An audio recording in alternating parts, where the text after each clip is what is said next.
ઓમ શાંતિ. 17 December 2021ની બાબાની Murali છે. મીઠા બાળકો, સંગમ યુગ પુરુષોત્તમ યુગ છે. અહીંયાના ભણતરથી 21 જન્મોના માટે તમે ઉત્તમથી ઉત્તમ પુરુષ બની શકો છો. પ્રશ્ન: આંતરિક ખુશીમાં રહેવાના કયો નિશ્ચય પાક્કો હોવો જોઈએ? ઉત્તર છે: પહેલા નિશ્ચય જોઈએ કે અમે વિશ્વના માલિક હતા, ખૂબ ધનવાન હતા. અમે જ પૂરા 84 જન્મ લીધા છે. હવે બાબા અમને ફરીથી વિશ્વની બાદશાહી આપવામાં આવ્યા છે. હવે અમે ત્રિકાલદર્શી બન્યા છીએ. રચતા બાપ દ્વારા રચનાના આદિ મધ્ય અંતને અમે જાણ્યું છે. એવો નિશ્ચય હોવો જોઈએ, ત્યારે આંતરિક ખુશી રહે. ગીત છે: નયનહીન કો રાહ દિખાઓ પ્રભુ. ઓમ શાંતિ. બાળકોએ ગીતની લાઈન સાંભળી.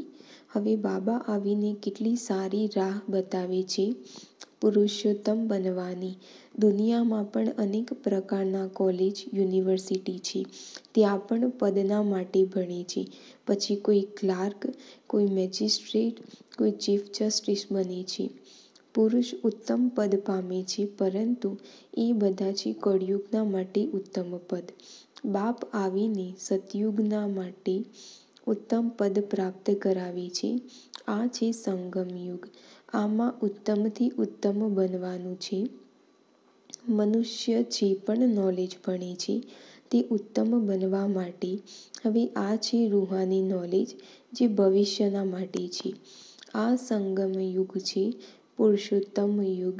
ચિત્રમાં જ્યાં પણ સંગમ યુગ છે, ત્યાં પુરુષોત્તમ જરૂર લખવું જોઈએ. દરેક વસ્તુ ઉત્તમ બનાવાય છે. તમે જાણો છો, આ લક્ષ્મીનારાયણ કેટલા પુરુષોત્તમ છે. તેમના ઘરેણાં વગેરે કેટલા શોભનીય હોય છે. તો એવા ચિત્ર બનાવવા જોઈએ. બાપ તો ડાયરેક્ટર એટલે કે માર્ગદર્શન જ આપશે. બાળકો તો શહેરોમાં હરે ફરે છે. એમને જ ધ્યાનમાં આવવું જોઈએ કે કેવા કેવા શોભનીય, આકર્ષણવાળા ચિત્ર બનાવીએ છીએ, જેનાથી બબકો સારું થાય છે. બુદ્ધિમાં આખો દિવસ આ યાદ રહેવું જોઈએ કે આપણે ઉત્તમથી ઉત્તમ પુરુષ બની રહ્યા છીએ. અને કોણ બનાવે છે? સૌથી ઉત્તમ બાપ, જે ઊંચામાં ઊંચી શ્રીમત છે એક બાપની. એ બાપ જ બનાવે છે. શ્રીનો અર્થ છે શ્રેષ્ઠ. શીર્ષક ફક્ત દેવતાઓને જ અપાય છે. તેમની આત્મા અને શરીર બંને પવિત્ર છે. તેમનો જન્મ પણ પવિત્રતાથી જ થાય છે. અહીંયા કોઈનો પણ જન્મ પવિત્રતાથી નથી થતો. શીખ લોકો ગાય છે, મૂત પલીતી. બાબા આવીને મૂત પલીતી કપડાં પતિત આત્માને ધોવે છે અને તેમને મનુષ્યથી દેવતા બનાવે છે. દેવતાઓ વિકારથી પેદા નથી થતા, પરંતુ લોકો સમજે છે વિકાર વગર દુનિયા કેવી રીતે ચાલશે. બાપ સમજાવે છે, સ્વર્ગમાં વિષની પેદાશ ઉત્પત્તિ હોતી નથી.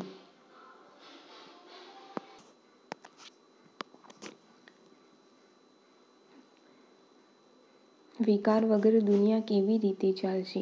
બાપ સમજાવે છે, સ્વર્ગમાં વિષની પેદાશ હોતી નથી. હવે તમે સ્ટુડન્ટ જાણો છો કે આપણે આવ્યા છીએ નરથી નારાયણ બનવા માટે. આ રાજયોગ દ્વારા આપણે રાજાઈ પ્રાપ્ત કરીશું. જો કોઈ નાપાસ થઈ જાય છે તો તે ચંદ્રવંશીમાં ચાલ્યા જાય છે. તમારું તો છે રાવણથી યુદ્ધ, પરંતુ દુનિયામાં કોઈને ખબર નથી કે રાવણ આપણો જૂનો દુશ્મન છે. રાવણનો અર્થ નથી જાણતા, તો 10 માથા શું છે? આપ બાળકો જાણો છો, વિકારોની પ્રવેશતાથી જ ભ્રષ્ટાચારી બની જાય છે. સતયુગમાં બધા શ્રેષ્ઠાચારી છે. બાપ કહે છે, આ સમયે બધા તમોપ્રધાન બુદ્ધિ છે, બિલકુલ અંધારામાં છે. આ પણ ગવાયું છે, કુંભકર્ણની નીંદરમાં સૂતેલા છે. જ્યારે આગ લાગશે ત્યારે જાગશે. જુઓ તમે કેટલું જગાડો છો કે ફરી સૂઈ જાઓ છો.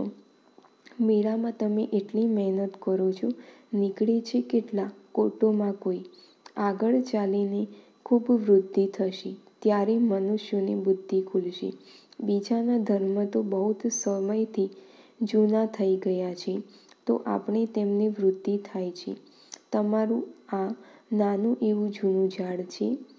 તે લોકો તો માંસ મદિરા બધું જ ખાય છે, વિકારોમાં પણ આવી જાય છે. કહેવાય છે સંગ તારે કુસંગ બોરી. સતનો સંગ તો એક બાપનો જ છે, કયો સંગ તારશે આ નથી જાણતા. ગાય છે નૈયા મેરી પાર લગાવ, ખવૈયા હે ભગવાન કાંટાથી ફૂલ બનાવ. આ કાંટાના જંગલથી પાર લઈ જાઓ. હવે ફૂલ તો અહીંયા બનવાનું જ છે. દેવી ગુણ ધારણ કરવાના જ છે. પુરુષોત્તમ બનવાનું છે. ખાવા પીવાનું પણ શુદ્ધ હોવું જોઈએ. જે વસ્તુઓ દેવતાઓને સ્વીકાર નથી કરાતી, તમોગુણી છે, તે ન ખાવું જોઈએ. શાકભાજીમાં પણ સતો રજો તમો છે. આજકાલ તો મનુષ્ય ગરીબ છે, જ્ઞાન પણ ગરીબોએ જ લેવાનું છે. સાહુકાર લોકો તો ખૂબ પૈસા ઉડાવે છે. ફિલ્મ જોવું ખૂબ ખરાબ છે. સમાચાર પત્રમાં પડ્યું હતું કે ફિલ્મ જોવા જેવું એક નર્કમાં જવા જેવું. જેટલા મોટા વ્યક્તિ હોય છે એટલી જ ખરાબ કામ વધારે કરે છે. આ સમયે પૂરું વૈશાલય છે. બાપ આવીને શિવાલય બનાવે છે. બધો આધાર છે પવિત્રતા પર, પ્યોરિટી પર. તો શાંતિ અને સમૃદ્ધિ પણ છે. રાવણ રાજ્યમાં કોઈ પવિત્ર હોઈ નથી શકતું. અહીંયા જ યુદ્ધની વાત છે. યુગબળથી જ તમે રાવણ પર વિજય પામો છો. અહીંયા કેટલા અસંખ્ય મંદિર છે, પરંતુ જીવન કહાની કોઈની પણ નથી જાણતા. શિવના મંદિરમાં જઈને પૂછો શિવની બાયોગ્રાફી બતાવો, તો કાંઈ બતાવી નહીં શકશે. તમારામાં પણ નંબરવાર પુરુષાર્થ અનુસાર જ્ઞાનને જ જાણે છે. ઉત્તમ, મધ્યમ, કનિષ્ઠ તો હોય છે. બધો આધાર છે ભણતર પર. આત્મા કહે છે હું તો નરથી નારાયણ બનીશ. ભણવું તો બધાને રાજયોગ છું, પરંતુ છતાં પણ પુરુષાર્થ અનુસાર ઉત્તમ, મધ્ય, કનિષ્ઠ બને છે. એટલે બાળકોએ ભણતર પર ખૂબ ધ્યાન આપવું જોઈએ. શિવ ભગવાનનું વાચ કે યોગ અગ્નિથી તમારા પાપ ભસ્મ થઈ જશે અને સતોપ્રધાન બની જશો. એટલે બાળકો યાદની યાત્રાને ભૂલો નહીં. પોતાના દિલથી પૂછો કે તમે પ્રદર્શનીમાં જ્ઞાન તો ખૂબ સારું સમજાવો છો, પરંતુ યાદની યાત્રામાં રહીએ છીએ. યાદમાં ફેલ છે. એટલે કે અવસ્થા, તે ખુશી કાયમ નથી રહેતી. આ વિષયમાં બાળકોએ અભ્યાસ કરવો જોઈએ. ચિત્ર પણ એવા શોભનીય બતાવવા જોઈએ, જે કોઈ પણ આવીને વાંચવાથી જ નોલેજ સમજી જાય. સારી વસ્તુ હશે તો જોવા બહુ જ આવશે. આ ચિત્ર બનાવવા વાળાને કેટલા ઇનામ મળે છે. દેવતાઓના ચિત્રને ખાસ જૂના કરીને વેચે છે, તો મનુષ્યને ખૂબ પસંદ આવે છે. ઘણા પૈસા આપીને પણ ખરીદી કરે છે. દેવતાઓ સતોપ્રધાન હતા, તો તેમના ચિત્રોનું પણ કેટલું માન છે, પરંતુ એ નથી જાણતા કે ભારત જ જૂનામાં જૂનું છે. સૌથી જૂનામાં જૂનું છે શિવબાબા. પહેલા શિવ જ આવે છે. મનુષ્ય તો મૂંઝાયેલા છે. તમે પણ હવે સમજો છો કે પહેલા આપણે તુચ્છ બુદ્ધિ હતા, હમણાં શુંથી શું બની ગયા છીએ. આપણે વિશ્વના માલિક હતા, ખૂબ ધનવાન હતા, પરંતુ તમારા પણ નિશ્ચય બુદ્ધિ થોડા છે. નહીં તો બાળકોને આંતરિક ખુશી હોવી જોઈએ. વાહ, અમે તો 84 જન્મ લીધા છે. ઓછું ભણવાવાળાને ઓછા જન્મ મળશે. જે સૂર્યવંશીઓમાં આવશે એમણે જરૂર સારું ભણ્યું હશે. આ ભણતર એટલું સારું છે, રચતા બાપ જ આવીને રચનાના આદિ, મધ્ય, અંતનું નોલેજ આપે છે. તમે ત્રિકાલદર્શી બનો છો. કોઈથી પૂછો તમે ત્રિકાલદર્શી છો, ત્રણેય કાળોનું તમને જ્ઞાન છે, તો કહેશે આ બધી કલ્પના છે. કોઈ એકે કહ્યું તો બીજાએ પણ કહેતા હશે. હવે તમારી બુદ્ધિમાં બધું જ્ઞાન છે અને પરમાત્મા બાપ છે. આ તમે જાણો છો. ગીતમાં લખ્યું છે કે પરમાત્માનું રૂપ તો હજારો સૂર્યથી પણ તેજોમય છે, પરંતુ તેજોમય છે, પરંતુ એવું છે નહીં. બાબા તો બિલકુલ શીતળ છે. બાળકોને પણ આવીને શીતળ બનાવે છે. જેમ બાબા જ્યોતિબિંદુ છે, તેમ આત્મા પણ જ્યોતિબિંદુ છે. જેમ ફાયર ફ્લાય હોય છે તો તે દેખાય છે, બાબા તો દિવ્ય દૃષ્ટિ વગર દેખાતા નથી. તમે જાણો છો, પરમાત્મા જ્ઞાનના સાગર છે. આપ બાળકો પણ માસ્ટર જ્ઞાન સાગર બની રહ્યા છો. આત્મા એટલી નાની છે, તેમાં બધું નોલેજ ભરેલું છે. આત્મા જ સાંભળે છે, આત્મા જ ધારણ કરે છે, આત્મા જ શરીર દ્વારા સમજાવે છે. આ વાતો કોઈને પણ સમજાવતા આવડશે નહીં. તમે પણ બાપ દ્વારા સમજી અને સમજાવી શકો છો. પરમપિતા પરમાત્મા જ પતિત પાવન જ્ઞાનના સાગર છે. કૃષ્ણને પતિત પાવન જ્ઞાનના સાગર નહીં કહી શકાય. બોલાવે પણ એકને છે કે હે પતિત પાવન આવો, ન કે કૃષ્ણ કે રામને કહે છે.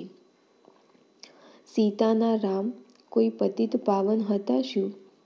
તમે બધા ભક્તો છો, ભગવાન એક છે. તમે બધા સજનીઓ છો, તો હું તમારો સાજન છું. હું આવું છું તમારો શ્રૃંગાર કરાવવા. બધી આત્માઓને હું આવીને ભક્તિનું ફળ પણ આપું છું.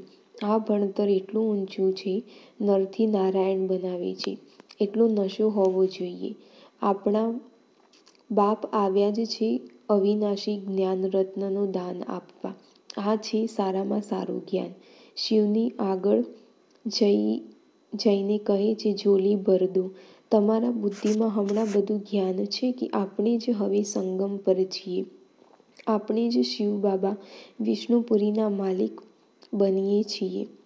આ ભણતરથી કેટલી બેહદની રાજધાની સ્થાપન થઈ રહી છે. તમે ભણી રહ્યા છો ભવિષ્ય 21 જન્મોના માટે. નંબરવાર પુરુષાર્થ અનુસાર. કોઈ રાજા, કોઈ રાણી, કોઈ પ્રજા જઈને બનશે, ત્યાં બધાને સુખ જ સુખ છે. અહીંયા તો કર્મો અનુસાર દુઃખ મળે છે. આ જ દુઃખધામ છે કે સુખધામ? હવે બાબા કહે છે, બાળકો, એવું કોઈ ખરાબ કામ નહીં કરો જેની સજા ખાવી પડે. જો છતાં પણ એવા કોઈ કર્મ કરો છો તો પદ પણ એવું મળશે. જો તમારી રીતે ભણશો તો કલ્પાંતરની પ્રોબ્લેમ બની જશે. હમણાં આ જ્ઞાન છે, પછી પ્રલય લોપ થઈ જશે. હમણાં તમે પુરુષાર્થ નહીં કરશો તો ખૂબ પસ્તાશો. બાપ કહે છે, દેવી ગુણ ધારણ કરો, નહીં તો કર્મ વિકર્મ થઈ જશે. અહીંયા બધા મનુષ્યના કર્મ વિકર્મ બને છે. આ તમારા સિવાય કોઈ જાણતું જ નથી. ગીતાના ભગવાન ક્યારે આવ્યા? આ કોઈ બતાવી ન શકે. કહે છે, દ્વાપરમાં આવ્યા. વેદશાસ્ત્ર બન્યા જ દ્વાપરમાં છે, અને દ્વાપરમાં જ આસુરી સંપ્રદાય થઈ ગયા. બાળકો કહે છે, બાબા અમને આ પદની દુનિયાથી લઈ ચાલો, અર્થાત મોત માંગો છો. એટલે એમને કાળોના કાળ કહેવાય છે. એ લોકોએ ફક્ત નામ રાખી દીધું છે અકાળ તખ્ત, પરંતુ અર્થ કંઈ નથી સમજતા. જે ખૂબ ઊંચ બને છે તે જ આવીને નીચે પણ પડે છે. આપ બાળકોને હવે આ જ્ઞાન બધું સમજમાં આવ્યું છે. આ ખૂબ વન્ડરફુલ જ્ઞાન છે.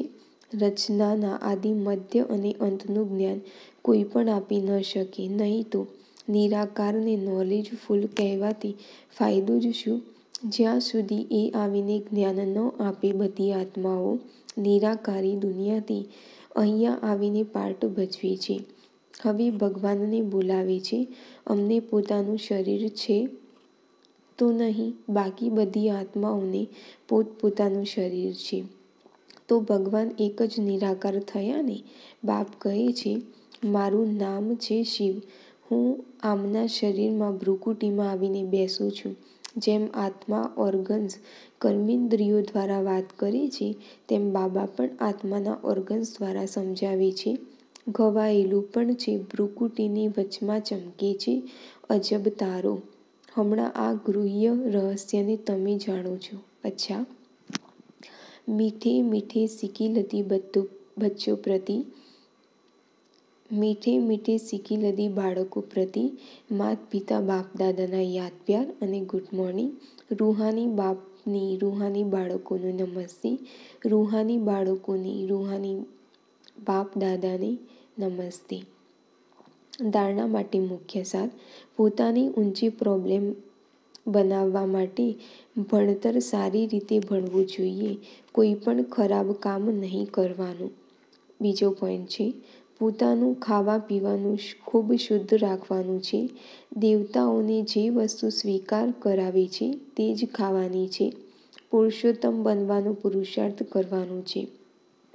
વરદાન છે, ત્યાગ તપસ્યા દ્વારા સેવામાં સફળતા પ્રાપ્ત કરવાવાળા સર્વના કલ્યાણકારી ભવ. જેમ સ્થૂળ અગ્નિ દૂરથી જ પોતાનો અનુભવ કરાવે છે, એમ તમારી સમસ્યા અને ત્યાગને ઝલકથી જ દૂર જ અને સર્વને આકર્ષિત કરે. સેવાધારીની સાથે સાથે ત્યાગી તપસ્વી મૂર્ત બનો, ત્યારે સેવાનું પ્રત્યક્ષ ફળ દેખાશે. ત્યાગી અર્થાત કોઈ પણ જૂના સંકલ્પ અથવા સંસ્કાર દેખાય નહીં. તપસ્વી અર્થાત બુદ્ધિથી, સ્મૃતિ તથા દૃષ્ટિથી સિવાય આત્મિક સ્વરૂપના બીજા કોઈ પણ દેખાય નહીં. જે પણ સંકલ્પ ઉઠે તેમાં દરેક આત્માનું કલ્યાણ સમાયેલું હોય ત્યારે કહેવાશે સર્વના કલ્યાણકારી. સ્લોગન છે, દેહ ભાનથી પરે જવાના માટે ચિત્રને ન જુઓ, ચેતના અને ચરિત્રને જુઓ. ઓમ શાંતિ.